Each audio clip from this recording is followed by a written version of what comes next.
ف ودار نقول لكم تاني حاجة في آخر الختام بتاع اللايف. شوف يا شعب السوداني، كلكم عرفتوا نهاية المشروع ده، كلكم الآن المشروع ده وضح لكم.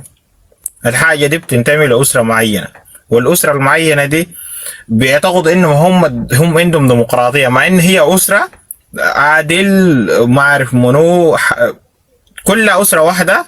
تمام، مسيطرين على ما يسمى ميليشيا الدعم السري.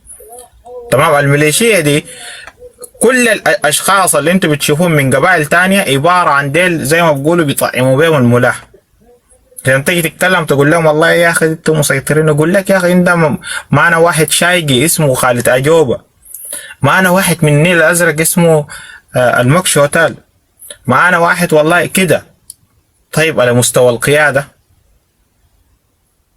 على مستوى القيادة ابراهيم انا وين؟ اسكر ماظة بتوريك انا وين على مستوى القيادة. طيب ليه نحن ما نجي نناقش على مستوى القيادة؟ أقول لك والله طبعا ما عندهم حجج. ما هو السؤال اللي بيطرح نفسه، ليه المشروع ده يديره حميتي أخوه؟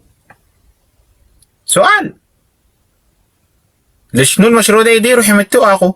مش انتوا قلتوا ميليشيا الدعم السري دي تكونت من برلمان سوداني؟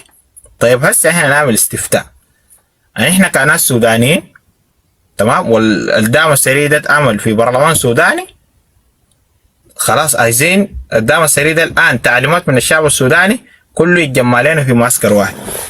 لو ابى يسمع كلام الشعب السوداني بمعنى ما ينتمي للشعب السوداني، ما هو ديمقراطيه وقوانين صح؟ بس احنا نفس الديمقراطيه دي دايرين نستخدمها، انه بنفس البرلمان ده بكره ده هنشكل برلمان. مش انتوا قلتوا والله ما احنا ما بتقدروا تحلونا الا ببرلمان، مع انه سبحان الله الجنجويد ده مع الله ما اداه، ما اقول والله العظيم يا جماعه اي زول ما جنجويدي ما تابع للميليشيا دي يحمد الله. اي زول ما تابع لميليشيا الدعم السري والله يحمد الله انه الله اداك عقل، وبتقدر بعقلك ده انك تفكر وتقدر تقيم الامور.